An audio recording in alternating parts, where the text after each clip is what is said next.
All right. Seems like it's slowed down a little bit, so we'll go ahead and get started. Hello, and welcome to the third Digital Data Resource Show and Share. On behalf of Community Information Now, I'd like to thank, first of all, I'd like to thank our presenters today.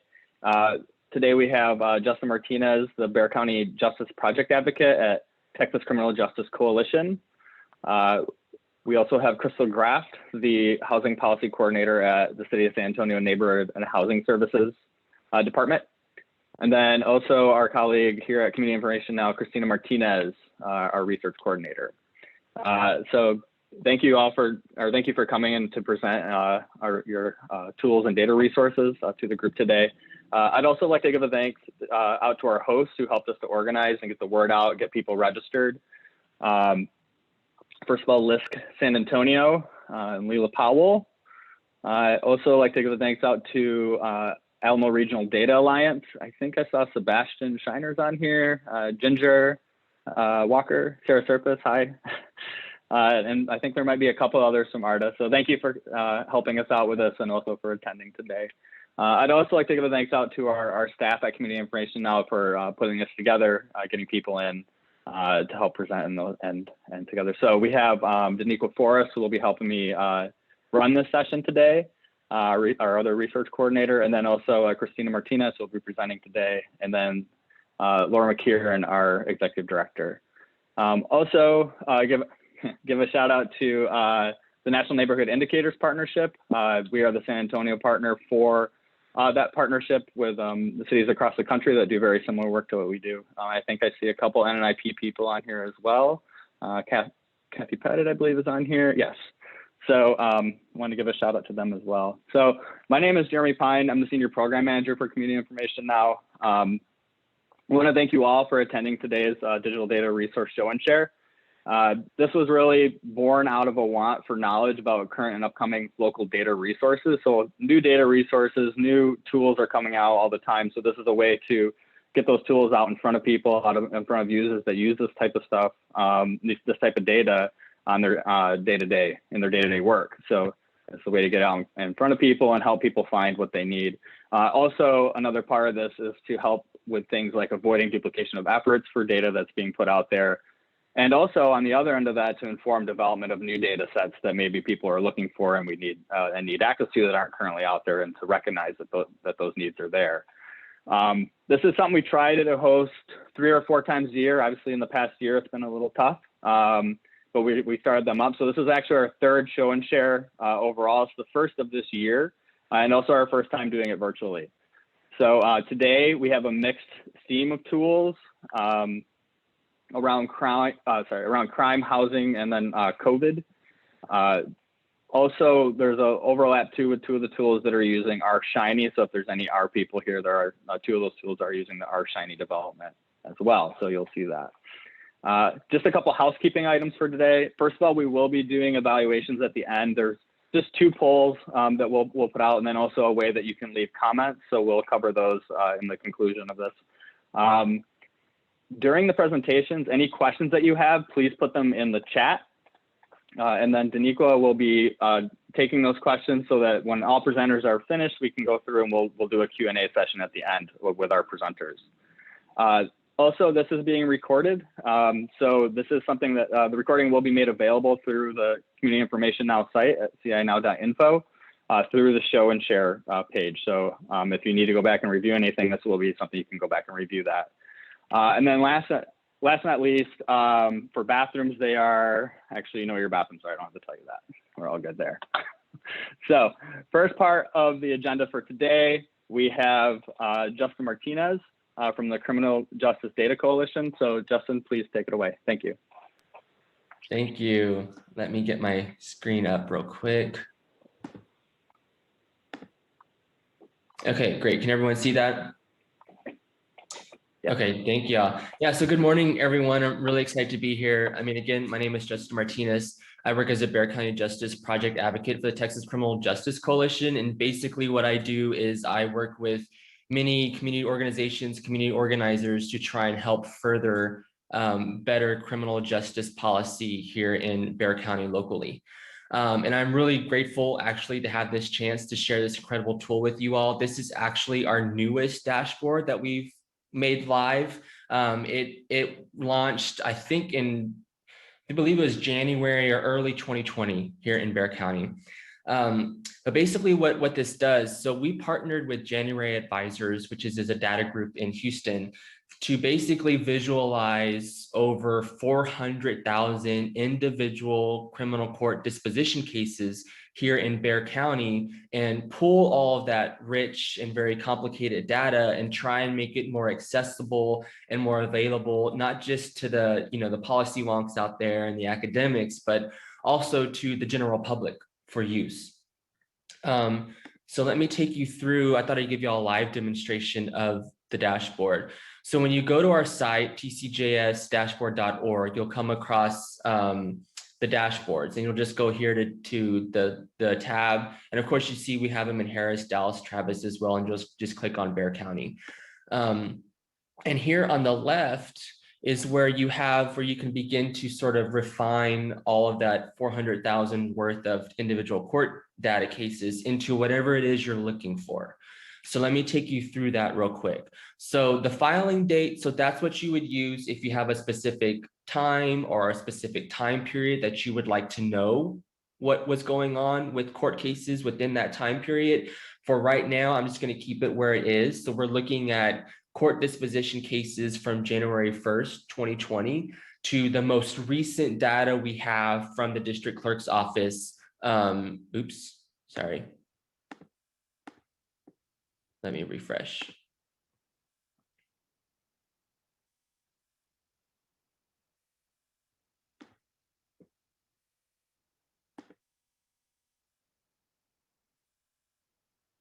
Okay, here we go. And January 1st, 15th, 2021, which is the earliest court data we have from the district clerk's office.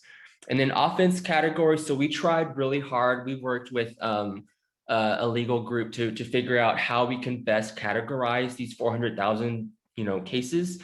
And so we categorized them anywhere from, there's alcohol related charges, of course, controlled substance charges, there's gambling, harassment, low level crime, and all the way to traffic offenses. So just depending on what you're looking at. Controlled substance, marijuana is a very hot topic. So let's look at that. And so here you can see how everything's beginning to populate. So here we have summary information. So this right here shows that of all of those court cases that were disposed of in this time frame, 27.6% of those were African American. The average age was 25. The dismissal rate, so meaning that the prosecutor basically dismissed that case and nothing happened, was at 0%, and the average bail is at 500. And this is the overall population. And here's the map, which I'll talk about in a little bit. And then if you go further down, you can see more of granular sort of race distribution information, as well as like individual charge broken down by frequency, as well as the percentage of those charges as well. And so when you click on a offense category, another box will come up and it's charges. So you can actually refine this further, right? Low level marijuana possession charge is a big thing, especially in Bexar County. Our new DA has a declination policy of marijuana under an ounce where he's not going to prosecute those cases. We also in 2019 had developed a real robust cite and release policy where any marijuana possession charges under 4 ounces, the officer has the discretion to arrest that person as opposed to booking that person and that person being prosecuted.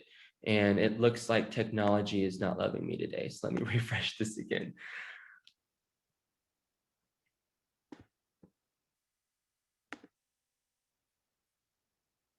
Hopefully this will work.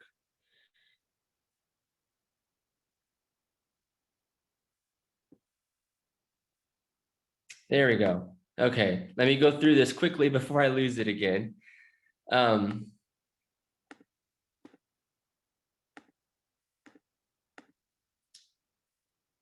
Yep, technology's not loving me today.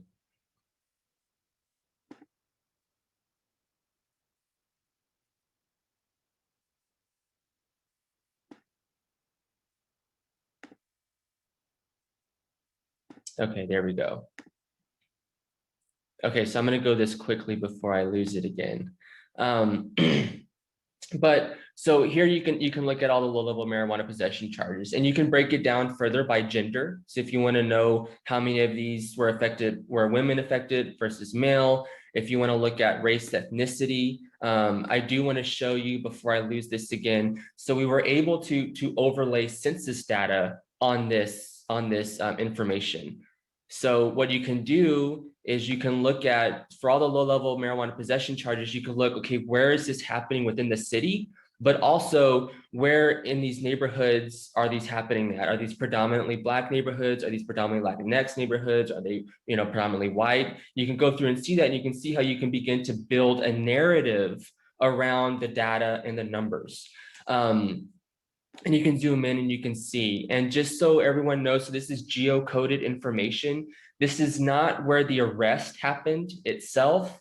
This is where, so basically whatever residential address that person provided to the court is where we got this information. And of course we scrubbed it, so that way you can't actually see where that person lives, but you can kind of get a general sense of where that person was living who was going through the courts for whatever particular charge you were looking for. Which is an incredible tool. Like I said, you can sort of take the numbers, make it more meaningful, try and create a narrative around what's happening. And then lastly, right here where it says download this data, you can download the raw data that we use to create this visualization. And it's directly from the district clerk's office. It's in an Excel spreadsheet, and it's categorized. So you can even go even further sort of granular into the data, as far as, like this says it's 100% dismissal rate. You can go in and see, well, what exactly was that dismissal? What was that dismissal like, as an example? And then of course you can see bail trends. This is really great to look at any sort of racial inequities when it comes to bail. You can see for these possession of marijuana cases, it's flat 500 for everybody. And because these were all dismissed, you won't see sentencing information.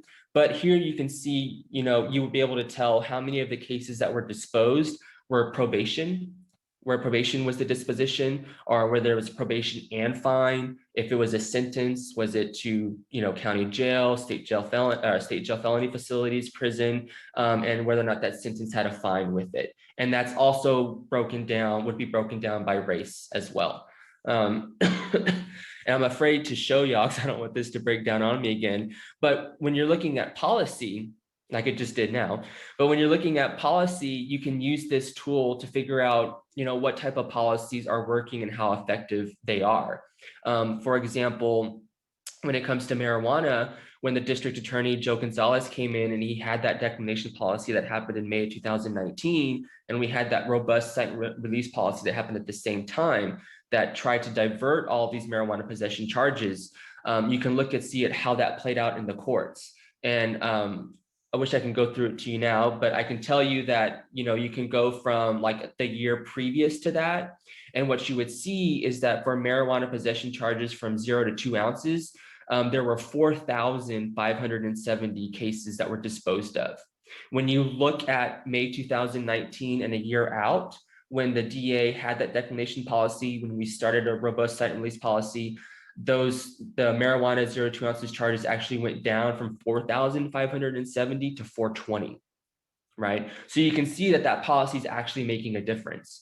And you can go through and do that on every single offense. There's a criminal trespass offense that we have that affects the homeless, and you can see whether or not the DA's policies on those have made any difference. You can obviously, again, break that down by race and all different kinds of data points. But that's what our goal was when creating this dashboard, was to figure out how to get all this complicated, all this rich data available to the public and able to broken down in many different kinds of ways. So that way the city, us as advocates, and the public can be able to tell, well, how well are these policies actually working? Or also be able to say, hey, there's a lot of X, Y, and Z charges. We know these charges primarily affect people who are already vulnerable. Maybe we should be developing policies to help, curb any of that, right? So I appreciate the time. I apologize for the technical issues on the dashboard. but obviously, I'm would be happy to answer any questions in our Q&A. Great, thank you, Justin. I did see a comment come through. We will do Q&A at the end. I did see a comment come through though that it might be that there might be a lot of people hitting it at once, and so I know the last presentation is also using the same app. So maybe just not try to hit it when we do it. But great presentation. Thank you so much, Justin. That's some very interesting information and information that we've been using, which is kind of how we came across y'all and sort of for some of the work that we've been doing. So again, thank you for showing us that today. Thank you. Great. Next up, we have Crystal Graff from NHSD Care, just show us NHSD Cares property map and the Emergency Housing Assistance Program dashboard. So please take it away, Crystal. Thank you, Jeremy. And thank you for inviting our department. This is a great sort of presentation here to present these resources. That last presentation was really, really cool, interesting. So yeah, I'm here to present on a couple different things. First, also to introduce myself again, Crystal Graff. So I'm a housing policy coordinator with the City of San Antonio, but I've actually been placed in our eviction diversions, I'd say, division. So what that means is we offer housing assistance, rental assistance, other sorts of monetary assistance to the community. And another addition to that is that we have an evictions team that's out in the courts. So we have 4 justice of the peace precincts all over San Antonio and through Bexar County, we have 4. So we have our team members. So there are always City of San Antonio's representatives in those hearings, so that if a tenant or a landlord is present in that hearing, they can reach out and say, I would like to speak with the city and ask about our programs. So I'm also over that team. So I have a lot of information on that as well, if you all have questions on that. But to focus on today, I want to present on our Emergency Housing Assistance Program dashboard. And our Emergency Housing Assistance Program, this is what we have visible right here on the screen. This is our application. So I wanted to come up to the application first to show you how to navigate to our dashboard. The application, this is the general application for rental assistance, mortgage assistance. You can request fair housing guidance, meaning protections from the Fair Housing Act or any kind of violations to housing rights, that sort of thing. Just really commenting on any sort of needs, and then we navigate and refer people to the individuals that can assist with those needs. We also offer utility assistance, so water and electricity, and internet assistance. And we used to offer cash assistance, but we're no longer doing that currently. And yeah, this is the main page here. So if you were to want to navigate to our dashboard right here on the bottom, because this is a public dashboard, you click View Dashboard, and this right here is updated live. So you'll see applications received. If we were to receive another application, you would refresh the page. It should update to that same next point. And there's a breakdown here. So this gets very detailed, but we present these items to City Council, to those who inquire about it. A lot of people want to know the status of their applications. And we'll give them direct status to their applications, but this gives a general status to how quickly our applications are moving through the process. So on the right here, you could see there's in progress. So these are just applications that are with case managers. When somebody submits an application for assistance, it goes to automatically in queue, and it'll automatically get assigned to a case manager here with NHSD on our fair housing team. And that case manager will reach out to the tenant and landlord who filled out the application, and they will work with them from start to finish on collecting documents, on just the whole process for completing that from start to finish. But to stick with the data piece on this, these are all updated pieces here. The application not complete, that means it's pending information. So let's say that somebody forgot to upload a document and we reach back out to the tenant. This is where that would fall. So it's just pending more documents. right here on the left, you'll see processed. And so this is when it goes to the next level of the team, when they're going to review it, and they'll assess, whether it be area median income calculations, household size, different things that have to do with each application. And sometimes we do have denials. So this just shows the approvals, denials, and those who are pending with manager approval. So those that are in between in that. And again, this is updated live. So this is as of May 14th. This is our total expended. So we have, 99, like this is, just pull that up. Yeah, so you have the full estimate right here. But this is the estimate, and this is the full breakdown right here.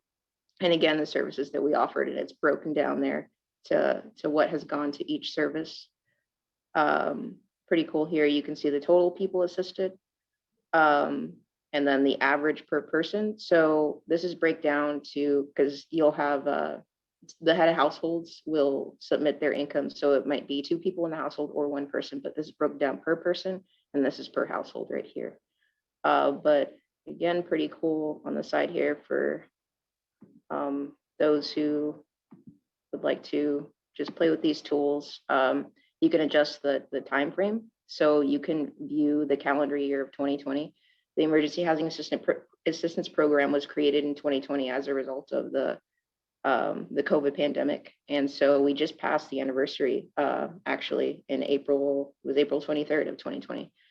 So you can look at the calendar year of 2020 and view that. So you'll see it's updates there, and you can adjust it then by month, viewing that as well.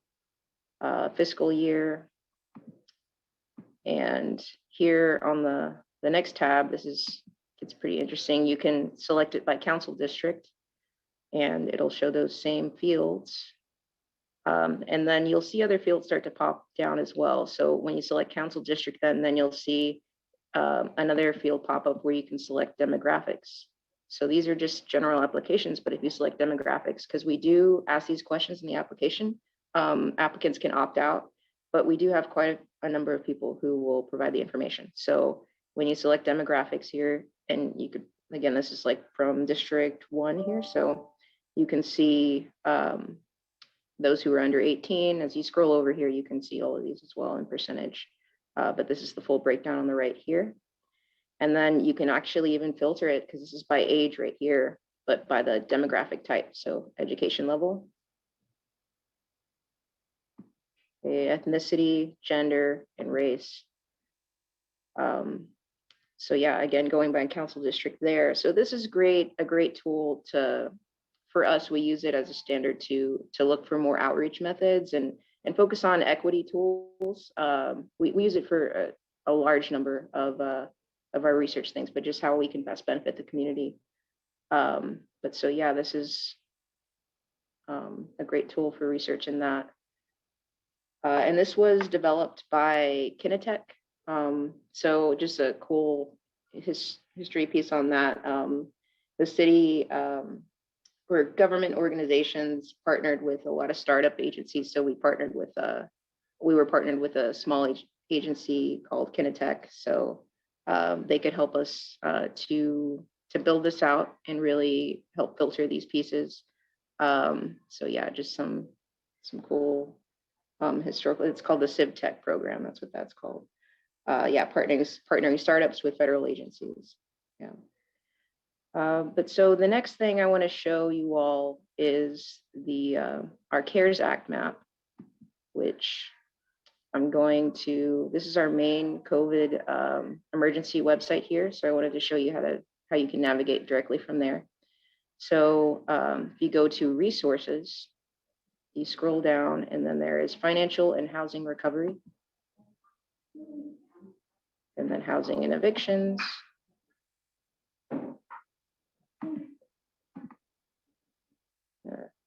Cooperative thing there. There we go. Okay, and then CARES Act. So, I mean, these are on the top here. If you click them, it's really just you could just scroll down and get there as well, but just click on it. And so the CARES Act, like this reads here, it gives you some background information. From March 27, 2020, they signed the CARES Act into law. And so there were some protections put in place that expired at beginning of August of 2020.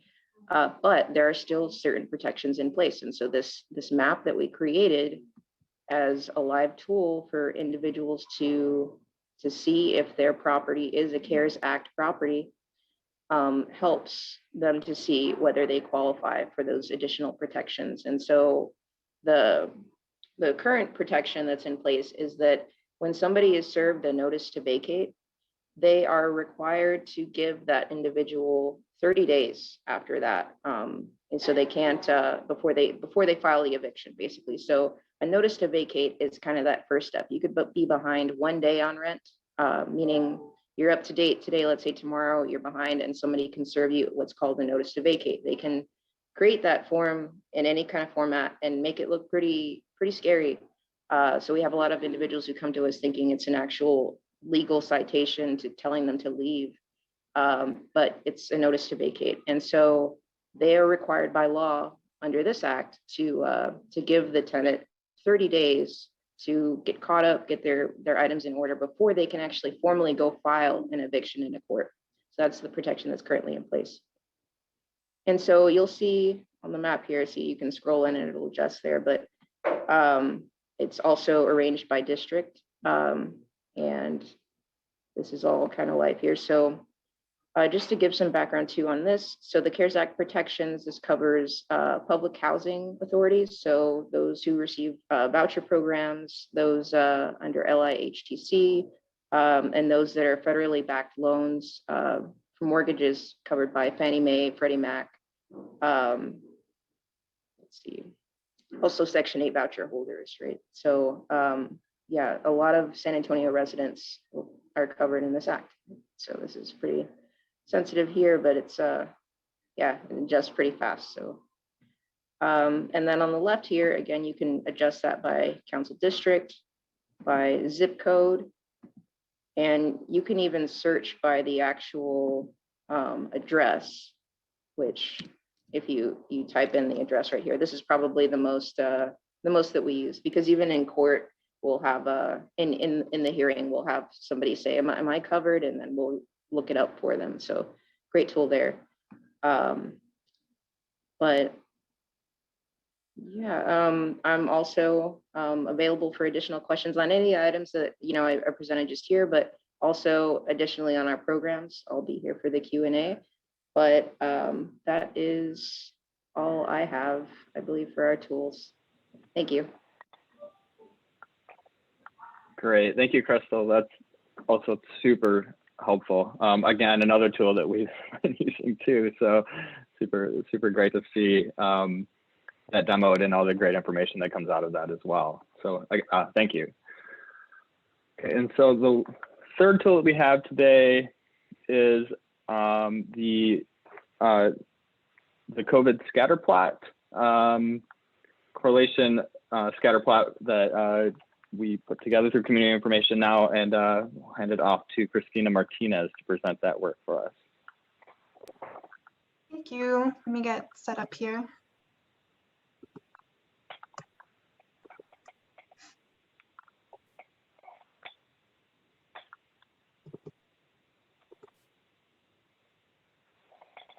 Okay, can everybody see this all right?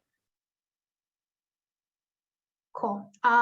So I'll just say as a note before, we are hosting our tool on a free server, so I know it definitely cannot handle a lot of traffic. So if everyone can just hold off and wait until I'm done doing the demo to check it out, I would really appreciate that. Thanks. Okay, so thank you for being here today. My name is Cristina Martinez. I'm a research coordinator with CNOW, and I'm going to demonstrate our newest tool to you that uses COVID-19 data, vaccine data, and some community indicators to explore relationships at both the zip code and census tract levels. So a little bit about us, Community Information Now. We're a nonprofit local data intermediary housed within UT Health Houston School of Public Health, but here in San Antonio. Our vision is improved lives and decrease disparities through democratized data. So what does that mean? We help turn public and private data into understandable information that local governments, nonprofits, and others can use to improve community conditions. So some ways we help, we open up access to timely, relevant, and neutral data. This includes administrative data. We assess and monitor community conditions. We help people understand and use that data. We also help define outcomes and results and help choose indicators and select data sources for things like community health needs assessments or reports. And we bring others together to use data to improve the quality of life. So for example, we've partnered with LISC and the Alamo Regional Data Alliance to put together this show and share for the community. So what did we do? We put together a Scatterplot that uses a COVID-19 or vaccine indicator and plots it against a community indicator and to show relationships at both the zip code and census tract levels. So each of these dots here, this is just an example, it's not the actual scatter plot. Each of these dots would be a zip code or a census tract.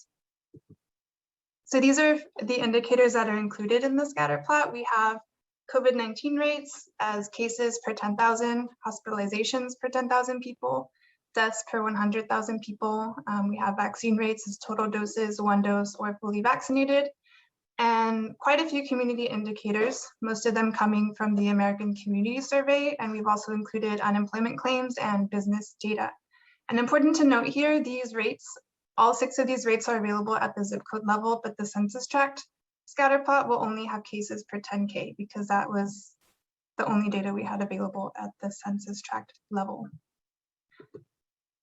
So why did we do this? We wanted to visually show how COVID-19 is affecting local communities and different populations here in San Antonio, and also show how the pandemic might be changing inequities already present. So just a quick note on how we did this. We used RStudio with a specific application called Shiny, and as I mentioned, we are hosting it for free on the shinyapps.io server, and we're not getting paid to say this. Okay, so let's get into it and I'll show you how it works. Okay, can everybody see this? Okay, cool, thanks. So here we have our, sorry, 1 second. So this is our zip code scatter plot. Here's some information that talks about it. Oh, sorry, this is the census tract one. Here's a zip code one. Okay. So here you'll see the plot area where the indicators are plotted with each other. You'll have your COVID or vaccine indicator on the horizontal axis or the x-axis, and then the community indicator on the y-axis. We calculated the correlation coefficient, so you'll see that up here, a number closer to 0 means that the correlation is not as strong, and closer to 1, it means the correlation is stronger, and that's true for both positive and negative values. But important to note that correlation does not mean causation, and this is just a guide. And another note on the correlation coefficient, we didn't remove outliers like this right here. So that's going to influence that number too. Again, so this number, the correlation coefficient is only a guide. So hopefully this is pretty easy to use. We have our indicators here. We have, if you wanted to choose either a COVID indicator or a vaccine indicator here, you could do that. So I think I will look at fully vaccinated and, okay, let me go through all of our community, well, not all of them, but we've grouped our community indicators here as best we can. Race and ethnicity, we have dependent populations, education, unemployment, and there's quite a few more, but we've grouped them to make them easier for our users to understand. So hopefully that helps out. And I just wanted to go through transportation and broadband. So you'll have to click update plot so that this will change. And here you'll see our fully vaccinated per 10,000 people and percent of people who carpool or use public transit, by zip code. And you'll see that when you hover over a dot here, it shows you which zip code this is. It shows you what the rate is. So this is 2,592.4 per 10,000 people, and 23% of people living in this zip code use carpool or use public transit. So you kind of see a negative relationship here as the percent of people who carpool or use public transit decreases, the vaccination rate increases. So this might speak to some access issues for people using public transportation. So some other cool things that you can do with this plot, you can take a snapshot of this. So when you download this, it'll just give you a picture of this plot area here. You can also zoom in. You can move the plot around by clicking this button. You can select a few plots or a few points so that they're highlighted. When you click this box here, that will disappear. To exit out of this function, you'll double click in the plot space. You can also be super specific and use this lasso select and just like do that. So if you wanted to highlight those two for some reason, and then you would click the lasso again to make that little dotted line disappear and double click the plot space to exit out of that function. So you can zoom in using zoom in, zoom out if you needed to. I think this scales it so that you can see all of the plots here. And then if you wanted to reset your axis, this will reset your axis if you like move this around and like wanted to see everything again. And then you have two different options on what to see when you hover. So when you click this one, this is a default and it will just show you this. And when you click compare data on hover, it'll show you the the horizontal axis value. So just a quick note, our hospitalization data is not as current as our case and death data and our vaccine data. We do have a request in for the city, and as soon as we get that, we'll update it. Yes, okay. So now I will go to the census tract one. Okay, so we have two different scatter plots, and the census tract scatter plot is a little bit different since we only have COVID-19 cases.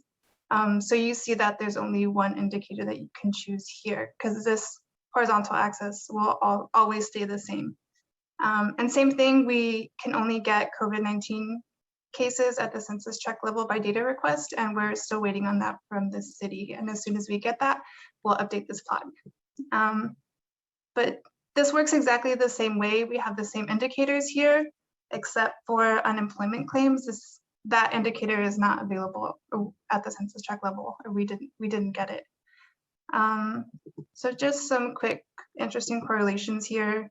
You'll see that COVID-19 cases increase as the percent of those with a less than high school education increases. And then you'll see an opposite association with those with an associate's degree or higher. Okay, and we'll switch back here. Just really quickly, wanted to give a shout out to our funders, the Health Collaborative in San Antonio Metro Health, and another shout out to Dr. Golare Aga and the San Antonio Health Informatics team for providing us with the COVID-19 data at the census tract and zip code level. Thank you.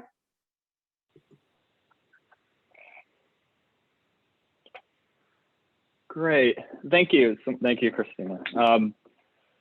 Really great work on that. Christina kind of dove in head first with R when she first started with us, and this was the very first project, and did an absolutely great job with taking that data and information and putting it into a way that I think is really super helpful to see how those correlations were happening across different indicators that we had been collecting along with the COVID data that we've been collecting. So, and put that out there for people to be able to get access to that information down to those smaller geography levels like zip code and census tract. So thank you, Christina, for presenting that.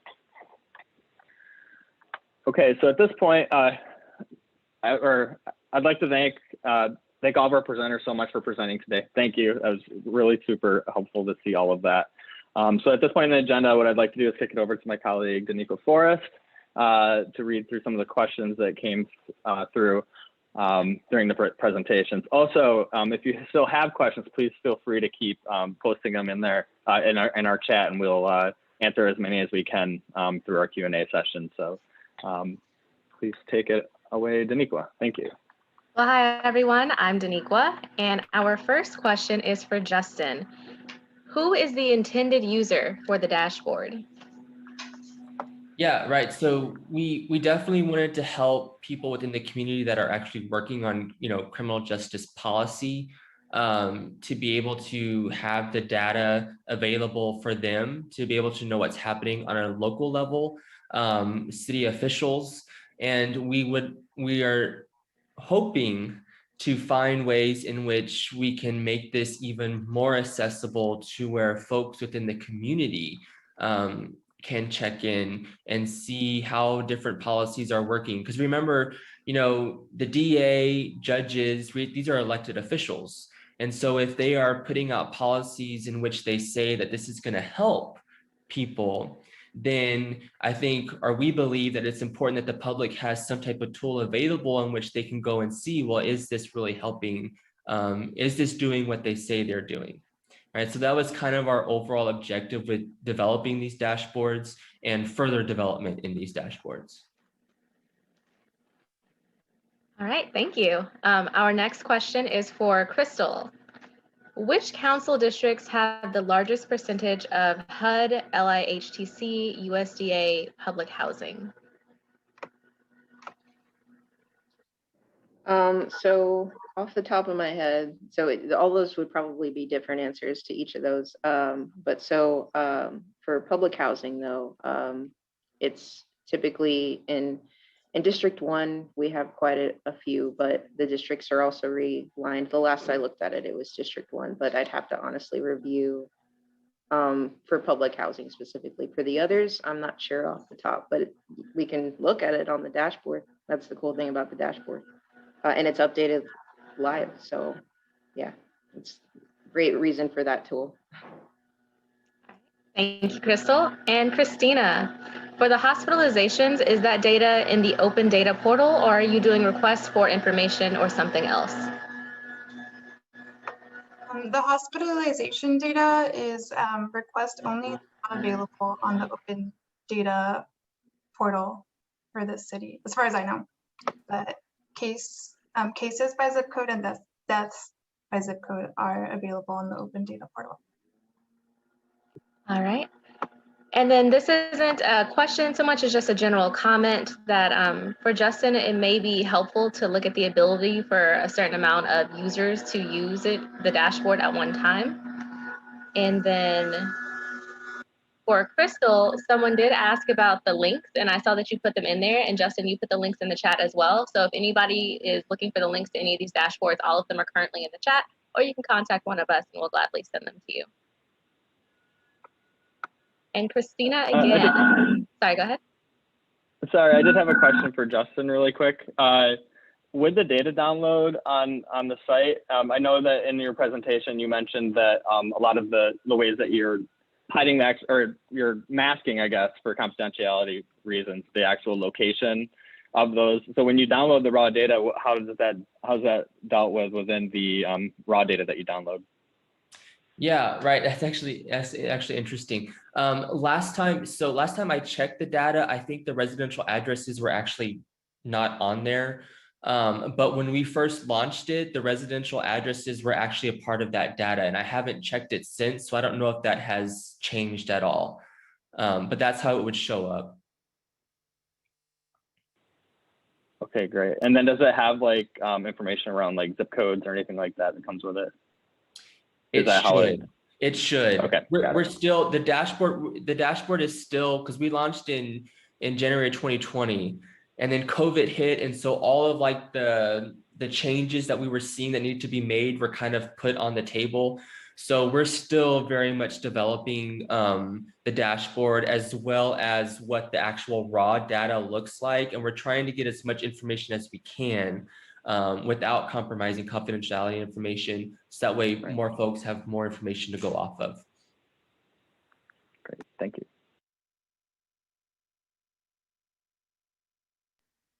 Okay, and Christina, it says not to make more R work for you, but would it be at all possible to have a small locator map highlight the selected zip codes or tracks when you select them on the scatter plot? That's a great idea. I don't know that my R expertise level can do that yet, but I can definitely look into doing that because that would definitely be helpful, right? Instead of just like, yeah, it's a little harder to visualize geographically. But no, that's a really great suggestion. I welcome anyone who knows how to do that and share some code with me. And Justin, is there a reason that Black or African American percentage is the default percentage showed on the map? Yeah, so we made sure that on the summary that the African American population percentage is first shown because we know that within the criminal legal system, there are very stark racial disparities when it comes to basically the entire system, right? But especially when it comes to court disposition data. So we felt like it was important that we highlighted that, as well as also showing what the actual general population of the African American population is in Bexar County, which was at 7.5% on the data dashboard. So it's easy to sort of see, well, what's happening here. Like it may not on its face value mean that there's something going on nefariously, but it might be that there's something other that we need to dig into. And so we want to make sure that that's highlighted. Thank you. And this is a question for all of the presenters. Do y'all have any ideas on how to increase the usage and awareness of these tools after this show and share?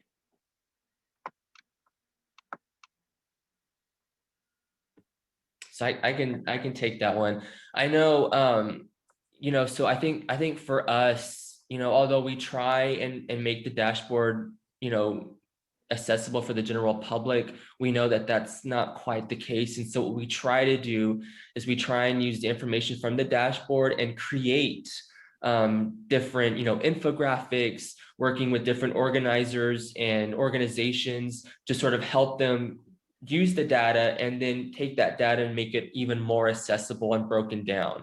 I also do want to point out that there's a lot of things happening around criminal justice data in Bexar County. The DA has released all kinds of dashboards that we're currently trying to figure out how we can make more accessible and brought out to the public. And we're also working with folks from Harvard to actually create judicial report cards.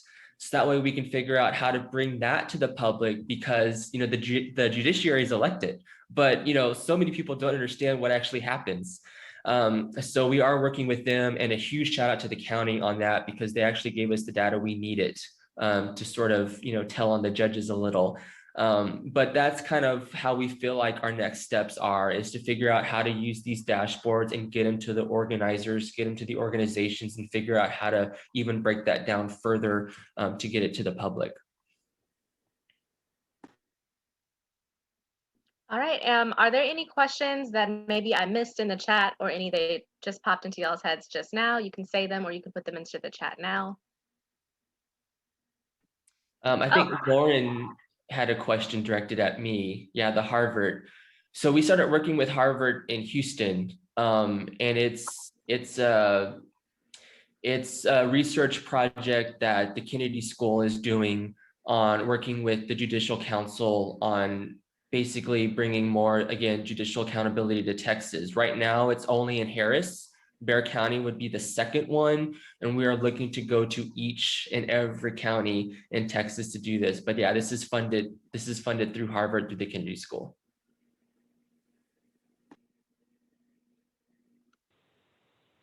All right, any other questions? Crystal, I had a question for you. I know when we were using this site, we were specifically looking for specific timeframes for the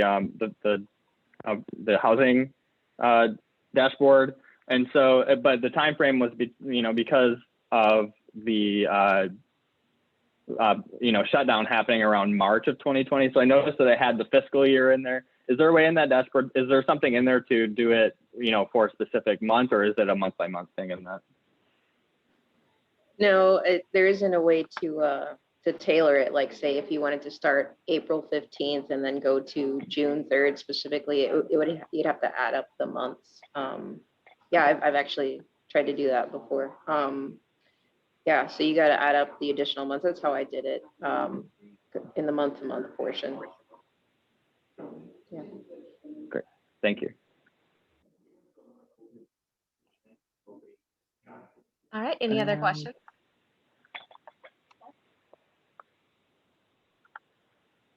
Okay. All right, if there's no more questions, well, okay.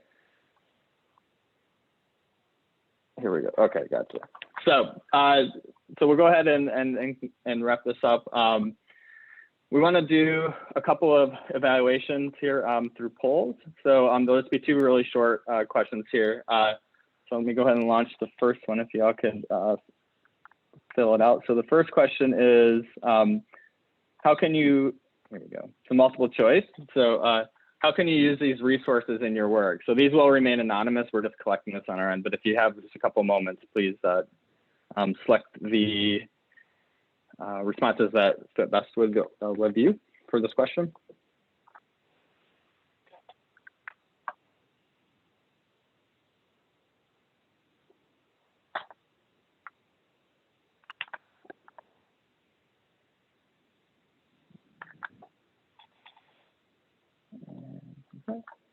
Okay, great. Also, thank you for your feedback on both of those questions there. Also in the chat right now, we do have a link to our show and share page, and there is a comment section on the bottom. So if you have any suggestions for ways to improve the show and share, or if you have any suggestions for tools or data resources that we can do in the future show and share, you can either put them in the comments here, which we'll download at the end of this and track that information. But you can also go through the comment section at the show and share page there in the link and put anything in there for ideas for future show and shares or suggestions on how we can improve. So please take advantage of that. Also, we'll also automatically, through the registration here for this show and share, we'll send any future show and shares or other training opportunities information, and they'll have an easy opt-out. So that is something that you can see coming your way. So with that, I'd like to thank our presenters, and I'd like to thank everybody for attending today's session. We encourage you to explore these tools more and the data and information in them, and please ask questions if any of those come up. Please send us any new data resources or information that you have so that we can take those into consideration for doing future show and shares and having that information available and having somebody come in and show us those tools. And lastly, hope to see you at any of our future events. So great to see everyone. Have a great day, and thank you. Bye, y'all.